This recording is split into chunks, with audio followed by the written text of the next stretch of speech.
Bismillah. Amelia s'était débrouillée pour aller se coucher sans revoir son père. Le lendemain, elle arriva à la table du petit déjeuner avant lui. King était là, en tenue de travail, ainsi que ses parents, Brant et Enid. Alan, Mary et les enfants n'étaient pas encore levés. « Je viens trop tôt » s'enquit-elle depuis le seuil. Quelques mèches blondes s'échappaient de son chignon. Elle portait un tablier bleu à rayures sur sa robe grise. Ses bottines grises étaient à peine visibles sous sa jupe tandis qu'elle attendait, un peu mal à l'aise. Malgré sa timidité et son manque de sophistication, elle était l'image de la beauté innocente. King la toisa avec un froid dédain. Il avait l'habitude que les femmes se pâment devant lui, mais celle-ci lui portait sur les nerfs. Peut-être parce qu'il savait qu'elle ne l'aimait pas, ou alors parce qu'il ne supportait pas sa couardise. Quoi qu'il en soit, elle était délicieuse à regarder. Si seulement elle avait possédé autre chose que sa beauté. Ah oui, elle jouait du piano et connaissait quelques bribes de français, mais ce n'était pas cela qui lui donnait du cran ou une réelle intelligence. King n'avait rien d'un agneau. C'était un homme rude qui pouvait parfois se montrer cruel, et cette femme enfant n'était pas faite pour la dure vie du ranch. Non, elle n'était pas pour lui. D'ailleurs, elle l'avait traité de mufle.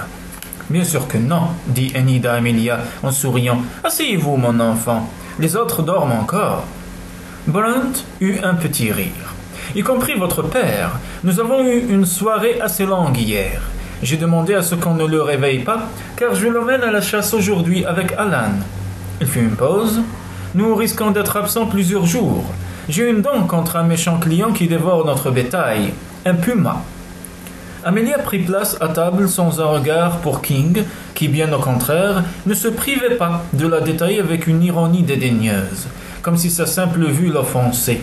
« Que désirez-vous, ma chère » s'enquit Enid en posant sur la table un plateau de biscuits tout frais, sorti du four. « Simplement des œufs et du bacon, s'il vous plaît. Je ne mange jamais beaucoup le matin. »« Passe-moi les œufs, chérie, » demanda Enid à son mari. « Du café, Amelia ?»« Oh, puis-je » La jeune fille lança un regard coupable vers la porte. « Papa voit d'un mauvais œil. »« Papa dort, » fit King sarcastique. « Tu as du travail à faire aujourd'hui, non » demanda sèchement Brant à son fils. King haussa les épaules et se leva. « Comme tous les jours, bonne chasse, au fait. Mère et moi, nous veillerons à ce que Miss Howard ne s'ennuie pas. » Ses parents se regardèrent avec perplexité, tandis qu'ils quittaient la pièce. Son hostilité envers Amelia les intriguait. Comme Alan, il éprouvait de la sympathie pour la jeune fille en raison de la brutalité de son père envers elle. King se comportait comme si elle méritait un tel traitement. King n'a pas trop rassemblé le bétail, déclara Brant à l'adresse d'Amelia. Il retrouva sa bonne humeur dès que ce sera terminé. Bien sûr, renchérit sa femme. Amelia sourit poliment. Son travail au ranch n'était en rien responsable de l'attitude de King. Il ne l'aimait pas, c'était aussi simple que cela. Jusqu'ici, elle avait attendu avec impatience le départ de son père pour la chasse. À présent, elle redoutait les prochains jours. En fin d'après-midi, vivres et munitions avaient été rassemblés et les bêtes scellées. Nous camperons dans les collines ce soir, ainsi nous serons prêts à partir pour les Guadalupe Mountains dès demain. Nous passerons près d'un poste de télégraphe. Je t'enverrai un message, dit Brant à sa femme en se penchant pour l'embrasser tendrement. Prends soin de toi. King est ici et il pourra contacter les Rangers à Alpine s'il se passe quoi que ce soit à la frontière pendant notre absence. Enid hocha la tête. Il y avait eu quelques incidents isolés et même un meurtre l'année précédente dans un ranch voisin. Des bandes opéraient de part et d'autre de la frontière, ainsi que des pillards mexicains. Avez-vous pris assez de munitions s'inquiéta Enid. Plus qu'il n'en faut, répondit son mari en souriant. Il se retourna en entendant des bruits de sabots et ses yeux étincelèrent de fierté en découvrant King sur son cheval noir comme la nuit. L'animal était un vrai pur sang arabe, une bête splendide et fière. Seul King pouvait le monter. Il ne l'utilisait jamais pour travailler et faisait une promenade avec lui 2 fois par jour.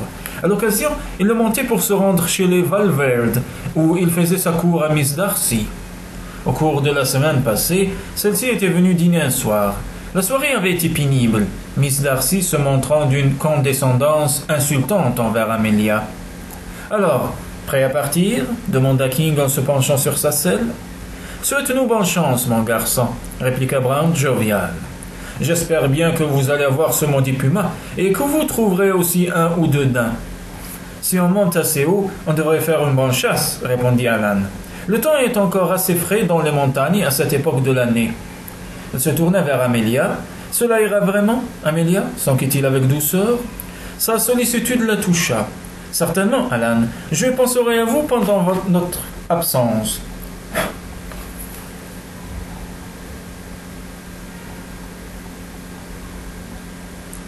Reste à la maison, ordonna brutalement Hartwell Howard. Ne va pas bagnoder à droite et à gauche, hein? Oui, papa. Et travaille ton piano. Tu joues mal ces temps-ci. Oui, papa, répétait-elle en s'approchant pour lui tendre ses gants. Tu seras prudent? Il la foudroya du regard. Arrête de faire ta mijaurée.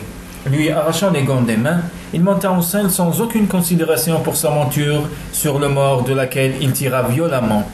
La bête rua et il abattit sa cravache sur son flanc. Fou de colère, King sauta de selle avant que son père n'ait pu prononcer le moindre mot. Il arracha sa cravache à Hartwell et la jeta à terre. Nos montures ne connaissent ni les éperons ni la cravache, fit-il d'une voix mortellement calme. Si ça ne vous plaît pas, vous pouvez aller à pied. Les joues écarlates, Hartwell considéra le robuste jeune homme avec une prudence teintée de crainte. Puis ses yeux perdirent toute expression. Bien sûr, mon garçon, fit-il avec un rire qui sonnait faux. Cette bête est assez fougueuse, comme vous avez pu le remarquer. Seulement quand on la maltraite. Embarrassé, Hartwell contempla la cravache se demandant visiblement quoi faire. King ne lui laissa pas le choix.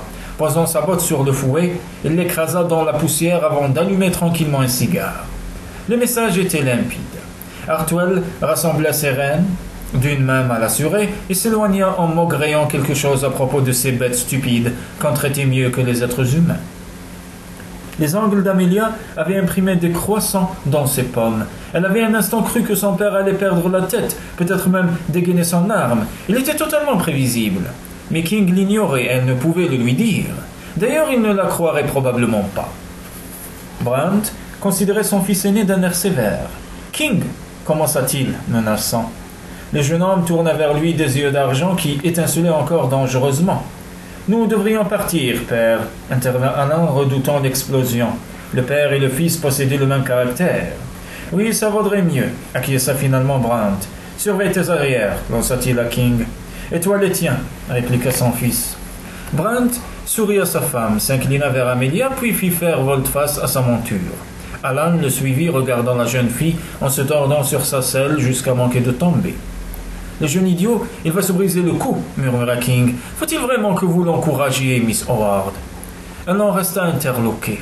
« Vraiment, King, » intervint sèchement Enid. « Tu ferais mieux de te taire, parfois. Tu ne devrais pas aller chez les Valverde. Nous ne tout tenons pas.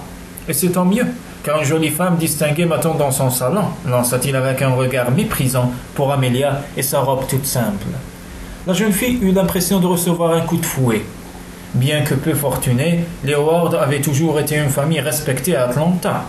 Amelia n'avait jamais possédé de tenue élégante, elle n'avait jamais connu la richesse et elle ne la convoitait pas. Mais King semblait persuadé du contraire. « Je vais aller aider Mary, Madame Cullen, » fit-elle avec un pâle sourire. « Elle ne va pas tarder à donner le bain aux enfants. »« Oui, ma chère, allez-y. Mary nous quitte demain matin. Aussi, je suis certaine qu'elle appréciera votre aide. Elle doit faire ses bagages. »« Elle part ?» fit Amelia stupéfaite. Cette nouvelle la bouleversait plus qu'elle ne l'aurait imaginé. King haussa un sourcil. « À vous entendre, Miss Howard, on croirait qu'elle vous abandonne aux portes de l'enfer. » La jeune fille ne daigna pas lui répondre. « Je rentre, » décida-t-elle en rassemblant ses jupes pour courir vers la maison. King la suivit du regard. « Qu'est-ce qui t'arrive » demanda sa mère furieuse. « Pourquoi es-tu aussi cruel avec elle ?» Il haussa les épaules et sauta en selle. Il prit le temps de rallumer son cigare avant de lancer. « Je ne tarderai pas. Ce que tu trouves à cette Darcy Valverde me dépasse. Elle est froide et calculatrice. Ce n'est pas une femme, c'est un mercenaire. » Il se pencha sur le pommeau de sa selle. « Tu oublies une chose, elle est honnête. Elle possède cette vertu rare d'être exactement ce qu'elle paraît. Elle me veut pour mon ranch et pour ma fortune, comme toutes les autres femmes. Mais elle le dit. J'admire son sang-froid. » « Je sais ce qui a provoqué ce cynisme, mais tu étais jeune quand c'est arrivé, » répondit sa mère avec douceur. « Même une cicatrice aussi profonde devrait s'estomper avec le temps. Ce n'est pas sa mort que tu ne peux oublier, c'est le fait qu'elle t'ait abandonné. » Il ne dit rien. King, il y a beaucoup de femmes qui cherchent chez un homme d'autres qualités que sa fortune. Vraiment. Des femmes comme notre chère petite invitée apeurée. D'un hochement du menton, il désigna la porte derrière laquelle Amélie avait disparu.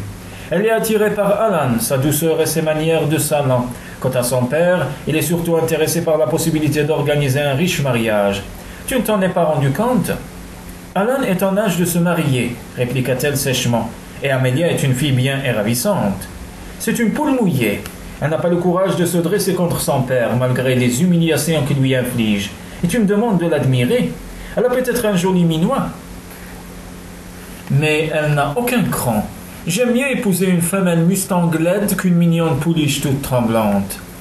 Les femmes ne sont pas des chevaux, protesta Enid choqué.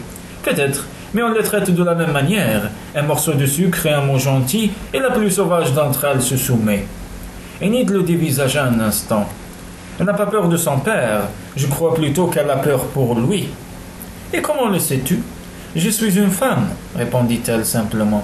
Et comme toutes les femmes, tu as tendance à voir des tragédies là où il n'y en a pas, murmura-t-il en gloussant devant l'irritation de sa mère. À tout à l'heure, je ne tarderai pas. Enid le regarda partir avec une rage impuissante. Parfois, l'arrogance de son fils la rendait malade. Quant à Amélia, elle était certaine de ce qu'elle avait avancé. Cette fille n'avait pas simplement peur de se faire gronder.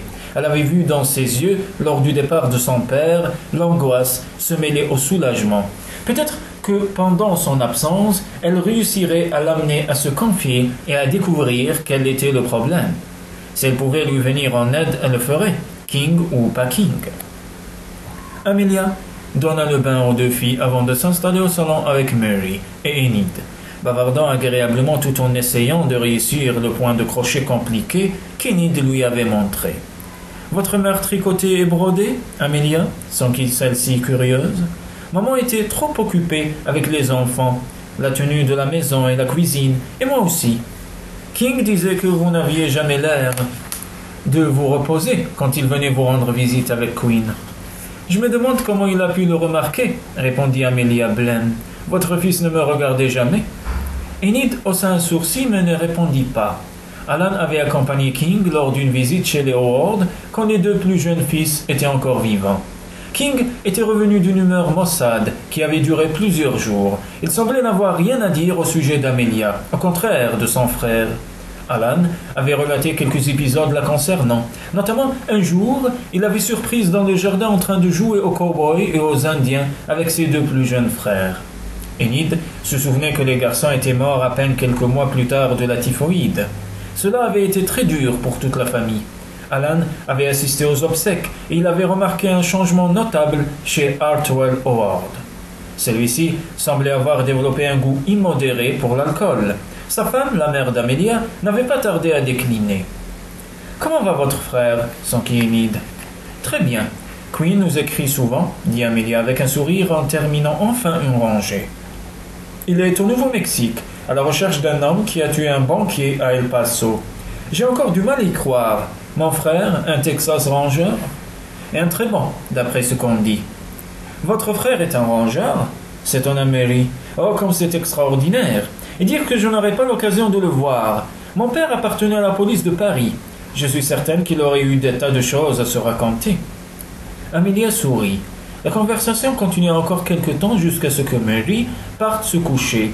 Puis ce fut le tour de la maîtresse de maison. « Bonne nuit, mon enfant, » dit Enid à Amelia. « Réveillez-moi avant le départ de Mary. Je tiens à lui dire au revoir. »« Bien sûr, dormez bien.